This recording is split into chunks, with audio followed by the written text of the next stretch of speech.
Hey everyone, welcome back to Corporate Decoder, the place where we decode the confusing world of business and finance. And let me tell you, today we've got results from a company that's all about timeless style, but we're going to see if their numbers have that same lasting appeal. Get ready, because we're diving into Ralph Lauren Corporation's latest report.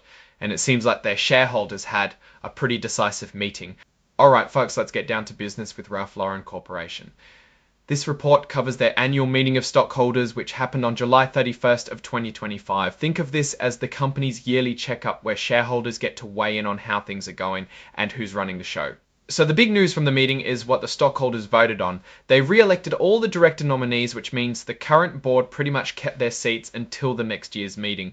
They also rubber-stamped the choice of Ernst & Young LLP as their independent auditors for the upcoming fiscal year ending March 28th, 2026, which is pretty standard stuff, and in what's often called a say-on-pay vote. The shareholders approved on an advisory basis the compensation of the company's top executives and their pay policies.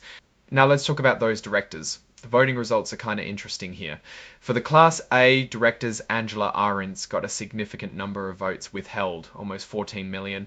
Linda Findley, on the other hand, had a much stronger vote of confidence with over 30 million votes for, and barely over a million withheld. Darren Walker was somewhere in between. What this signals is that while the board is generally approved, there can be specific areas of concern or simply different opinions among shareholders about individual directors. It's not unusual, but it's always worth noting when a director gets a substantial number of withheld votes. When we look at the Class B directors, the numbers are overwhelmingly across the board. Ralph Lauren himself, Patrice Louvet, David Lauren, and the rest of the Class B directors all received a massive 218,812,760 votes for each, with 0 votes withheld and 0 non-votes. This shows a very strong unity and approval from the Class B shareholders for their leadership team. It's a big difference from the Class A directors, and it highlights the distinct voting power and alignment within different classes of shareholders. Moving on to the auditors, Ernst & Young LL got a solid endorsement out of over 252 million votes, for only about 800,000 were against. This high level of approving of conjures accuracy and transparency of their financial reporting. Then we have the say-on-pay vote.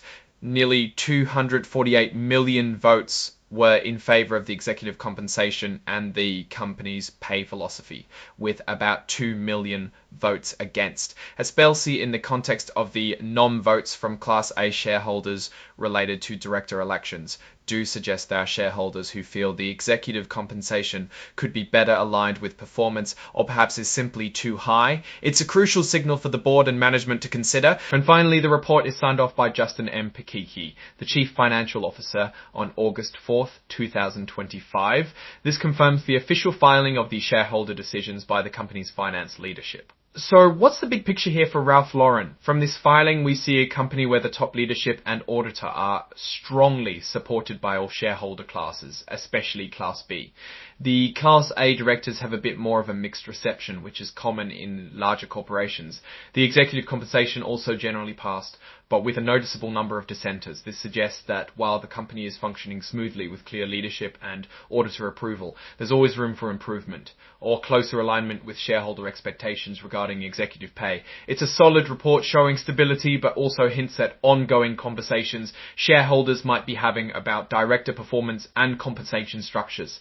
Alright, that's our breakdown of Ralph Lauren's shareholder meeting results. What's your take on these numbers and what they signal for the company's future? Drop your thoughts in the comments. If this analysis was valuable, hitting that like button really helps, and subscribe for more deep dives. Don't forget to check out the Discord in the description.